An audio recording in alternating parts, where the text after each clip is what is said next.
Hello again. It's my second episode for the football side of the channel. Now I'm going to try and potentially be a bit briefer, maybe a bit more concise, and maybe not waffle on too much about Slovenian strikers and try and be a bit more fixated on the key points. So I decided to release this now on the basis that the groups are finished. We know the last 16. I'm going to go over a summary of the groups, nice and quick one. Few predictions for the next coming round, maybe a few sort of fun facts, and then try and keep things very Euros centric. Once the Euros are done, I will start to look back more into Premier League and other aspects of things, but for the time being, this is a big thing. It's going to have my focus. This will be the one. Cool. So I'm not going to go game by game, considering the last time when we spoke it was the start of the second round of games, all those games finished. So what I want to do is briefly just go over each individual group. So Group A has Germany finishing top, Switzerland second, Hungary third, Scotland fourth. This means that Germany and Switzerland will qualify and head into the other rounds. Hungary and Scotland are out. Now, this shouldn't be too much of a surprise. Germans, very much favourites to get out of the group, very strong squad. Switzerland in themselves have a squad that's very used to tournament football. That there are several quality players throughout the squad, then just have experience of getting through. Unfortunately, this is usually the next stage is usually where they get knocked out in most tournaments, whether it's Euros or World Cups. So moving on to Group B, we've finished sort of Spain, Italy, Croatia, Albania.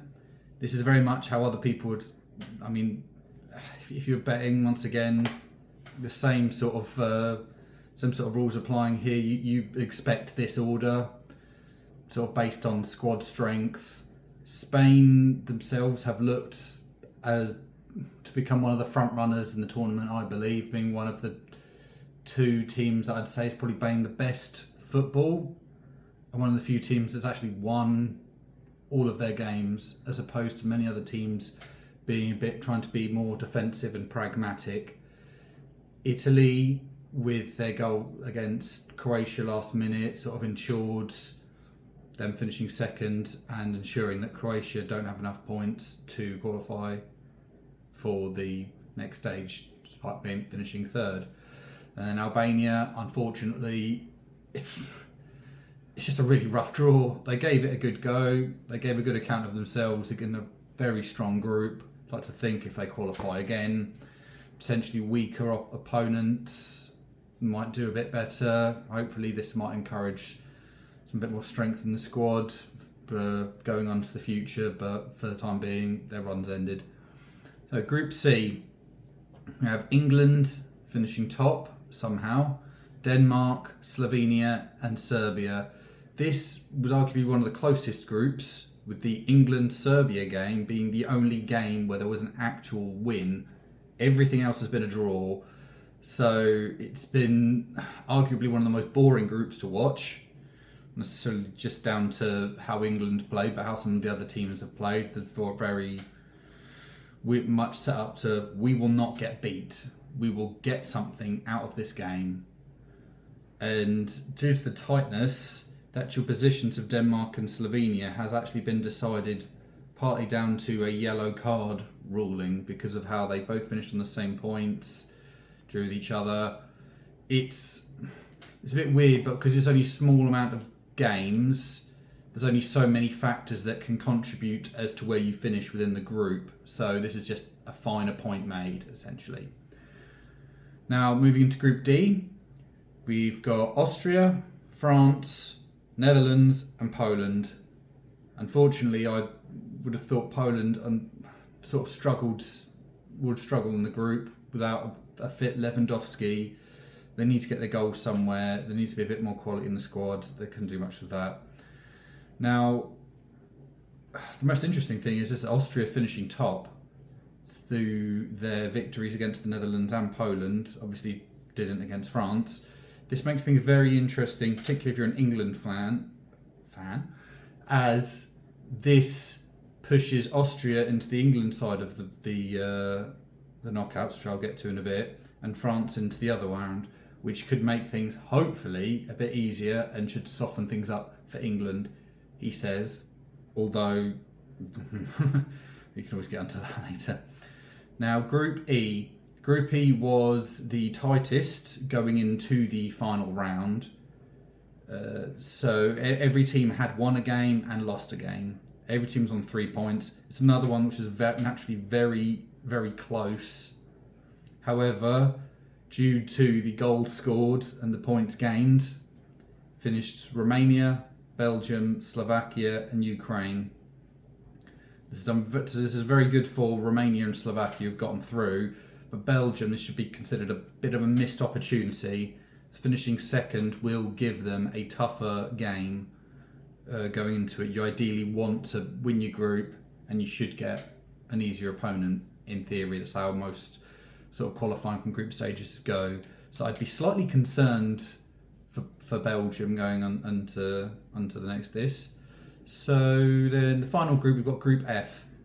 Portugal, having already won it within the 2 games, having won both their games. Turkey, Georgia and Czech Republic are now, I believe it's Czechia due to political sort of renamings and so on.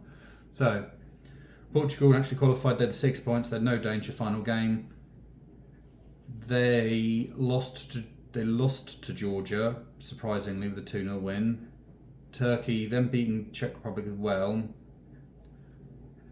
Made things sort of a bit fun, a bit more interesting in the fact that you get a team like Georgia, who I believe are the lowest ranked team, to manage to qualify in the first place.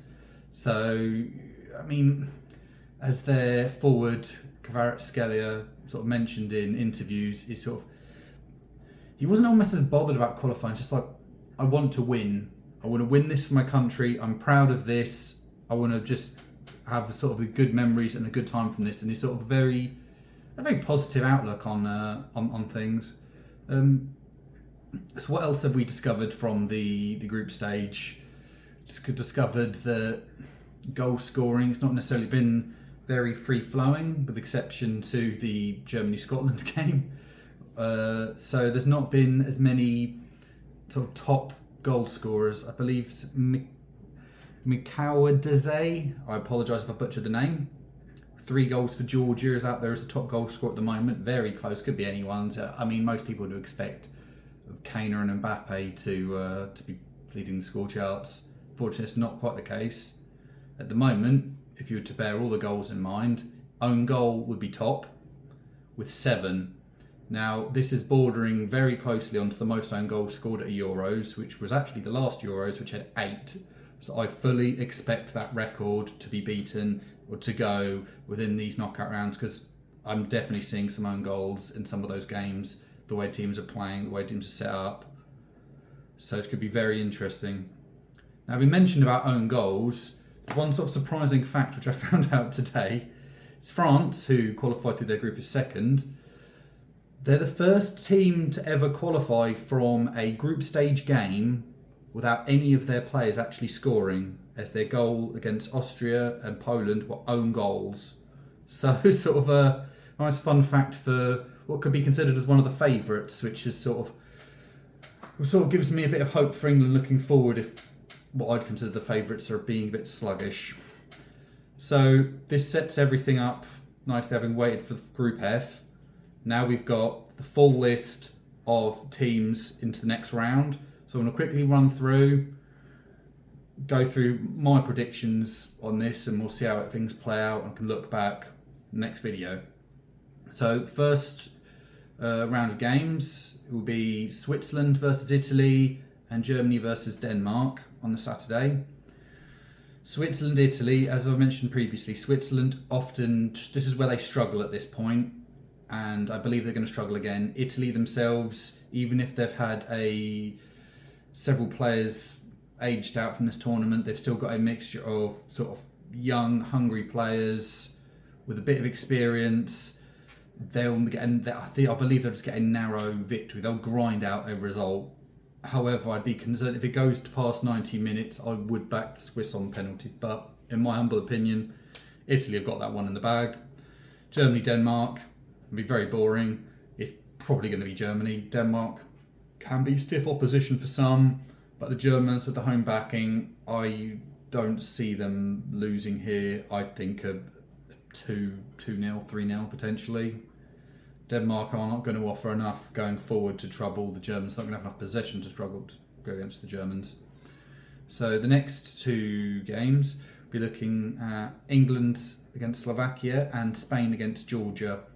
England, unfortunately, have been rather turgid, which is against Slovakia, which I know doesn't give people a lot of hope, but try and find the silver linings. They're one of the best defences in the tournament. Say what you will, which is what the previous England teams have been built on, good defences. The previous ones that have done well under Gareth Southgate. So scrape by a 1-0. It will still be Southgate out, or play Anthony Gordon on the wing, stop playing Trent or Gallagher in midfield. One of those things. For Spain, Georgia. Spain currently one of the most sort of form teams within this at the moment. Against Georgia, Portugal had their eye off the gas last game, so I fully expect Spain to just dominate this game, starve Georgia of possession. I'm looking at 2-3-0 easily enough.